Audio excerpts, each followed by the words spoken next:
오늘 말씀 누가복음 14장 말씀입니다. 14장에서는 하나님 나라에 들어갈 사람과 그렇지 못할 사람을 대조적으로 보여주고 있는 내용입니다.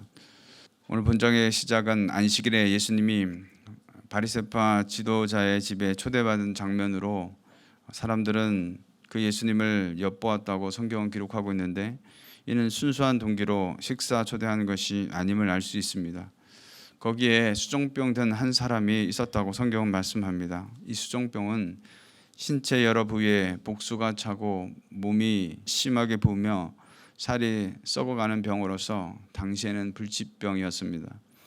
예수님은 율법사들과 바리새인들에게 먼저 질문하시죠. 안식일에 병 고치는 것이 합당하냐 아니하냐라고 물으신 것입니다. 그들이 인위적으로 만든 조항에 보면 안식일에 생명이 지장이 없는 경우에 안식일에 병을 고치는 것은 불법으로 규정하고 있습니다. 모세율법에는 안식일에 병을 고치는 것을 금지하는 내용이 없었으며, 이것은 그들이 인위적으로 만든 유전일 뿐이었기에 예수님의 질문에 그 누구도 반박하지 못하고 잠잠할 수밖에 없었다라는 것이죠. 그러자 예수님은 병을 고쳐 보내시고, 너희 중에 누가 아들이나 소가 우물에 빠졌으면 안식일이라도 곧 끌어내지 않겠느냐고 말씀하셨던 것입니다. 이 말에 강조하고 있는 핵심은 바로 안식일이 아니라 곧이란 말입니다.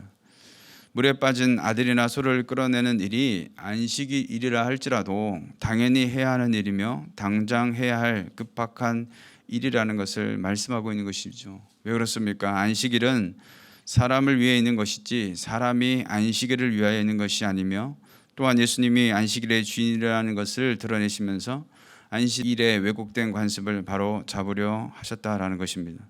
사랑하는 성도 여러분, 병으로 고통받는 사람에게 참된 안식이 무엇이겠습니까? 그 병에서 깨끗게 되는 것인 줄로 믿습니다. 귀신에게 고통당하는 자에게는 참된 안식이라는 것은 바로 그 귀신에게서 자유케 되는 것이죠. 물질이나 세상의 염려에 매여 살아가는 사람에게 참된 안식이 있다면 무엇이겠습니까? 그 모든 염려를 내려놓고 마음의 평안이 찾아올 때 그에겐 비로소 참된 안식이 있다고 말할 수 있을 것입니다. 그러므로 주 안에서 참된 안식을 누리며 살아갈 수 있는 저와 여러분 되시기를 주님의 이름으로 축원드리겠습니다. 7절과 15절에 두 가지 비유를 소개하고 있는데, 먼저 7절에서 11절의 비유의 내용은 혼인잔치에 청함을 받았을 때 높은 자리에 앉지 말라라는 것이죠. 왜냐하면 상석의 첫 자리는 이미 정해진 사람이 있었을 것이기 때문에 그렇습니다. 그 나머지 자리들을 놓고 신분이 비슷한 사람들끼리 경쟁하면서 자리를 골라 잡는 것이 당시의 모습이었다라는 것이죠. 12절에서 14절에는 그 반대의 경우를 예를 들고 있습니다. 지혜롭고 겸손한 방법은 초대받아 갔을 때 가장 낮은 자리로 가서 앉으라는 것이죠. 그러면 주인이 와서 당연히 더 높은 자리로 안내해 줄 것이 아니냐라는 것입니다. 그렇게 되면 부끄러움이 아닌 영광을 받을 것이다 라고 말씀하고 있는 것이죠. 예수님은 이 비유를 통해서 종말론적인 반전에 관해 말씀하고 있는 것입니다. 상류층에 속한 사람들이 이 세상에서 사회적 신분을 자랑하지만 이 세상에서 영광은 영원한 것이 아니며 하나님 나라에서도 인정받지 못할 것이기 때문에 그렇습니다. 그래서 예수님은 11절에 이렇게 말씀하고 계신 것이죠. 무릇 자기를 높이는 자는 낮아지고 자기를 낮추는 자는 높아지리라 라고 말씀하고 있습니다.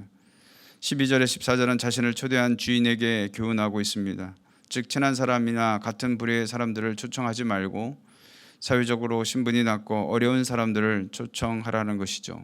왜 그렇습니까? 전자의 사람들은 초청에 대한 답례로 다시 초청을 해올 것이기 때문에 아무런 공적이 남지 않지만, 그러나 후자의 사람들은 되갚을 능력이 없기 때문에 의인들이 부활한 후에 그들의 초대에 대해 하나님 나라에서 상석을 보상받게 될 것이다 라는 것이죠. 여기서 주목할 것은 후자의 사람들을 의인으로 암시하고 있다는 것입니다. 무슨 말인가 하면 당시에 유대 종교 지도자들의 어리석음을 폭로하고 있는 것이죠. 지금은 이 땅에서 상석을 차지하고 사람들의 영광을 취할지는 알면서 정작 하나님 나라에 있을 잔치에 들어갈 수 없는 사람들이다라는 것입니다. 15절 이하의 비유에서는 큰 잔치에 초대해 핑계를 대고 오지 않는 세 종류의 사람들을 열거하고 있습니다. 보통 상류 사회에서 초대 방식은 잔치가 준비되기 전에 미리 초청을 먼저 하고 잔치 준비가 되면 다시 초청을 하는 것이 상례였다라는 것이죠. 그러나 첫 번째 초대에 응해놓고 두 번째 초대를 거부하는 것은 초대한 사람에 대해 큰 모욕이 되었던 것이죠. 초청에 무엇이라고 핑계를 대고 있습니까? 첫 번째 사람은 중한 재산 목록인 밭을 사고 그곳에 가보아야 한다고 했습니다. 이는 대리인을 시켜 밭을 사겠다는 것을 의미하는 것으로 분명 부자인 것이 분명해 보입니다. 부자인 그가 늘 다른 사람을 통해 일을 처리할 수 있었다면 잔치 초대에 응하지 않을 이유가 전혀 없었다라는 것이죠. 두 번째 사람은 소 5개리를 산 사람이 그것을 시험하여 가야 하기 때문에 초대에 응하지 못한다는 변명 역시 설득력이 약하다라는 것이죠. 이미 거래는 성사되었고 시험해 보아 잘못 산 것이 드러난다 한들 그 거래를 물을 수는 없는 노릇이기 때문에 그렇습니다. 그럴듯한 핑계로 보이지만 결국 초대에 응하지 않으려는 구실에 불과한 것이죠. 세 번째 사람은 결혼하여 아내를 맞이한 이유로 초대에 응하지 않은 사람인데 이 사람 역시 신부를 사랑하고 신실함을 과시하는 것 같지만 초대에 응하지 않으므로 모욕을 안겨준 것에 대한 비난은 피할 수가 없다라는 것이죠. 더군다나 이 초대는 하나님 나라에서 초대가 아니겠습니까? 결국 주인이 화가 나서 종을 보내어 시내 거리와 골목에 가난한 자들과 장애가 있는 사람들, 눈먼 사람들, 다리 저는 사람들을 데려오도록 하였다라는 것이죠. 사랑하는 성도 여러분, 세상의 즐거움에는 우선순위를 두고 살아가도 하나님 나라에 대한 관심과 초청을 거절한 저들의 모습을 비유로 질타하신 것이죠. 그들은 24절 말씀처럼 하나도 잔치를 맛보지 못하게 된다라는 것이죠. 과연 그러면 누가 이 잔치를 참여할 수 있는 것이겠습니까? 바로 그 이후에 나오는 25절 이하에 나오는 정말 주님의 자기 십자가를 지고 주님의 제자로서 살아가는 바로 그런 사람들, 그들이야말로 천국 잔치에 들어갈 자격이 있는 자들이다라는 것이죠. 그러게 사단은 오늘 우리가 먹고 마시며 즐기는 일에 정신을 못 차리도록 만드는 것입니다. 거기에 시간과 물질 모든 에너지를 쓰게 만들면서 정작 하나님 나라에 대해서는 멀어지게 만든다는 사실이죠.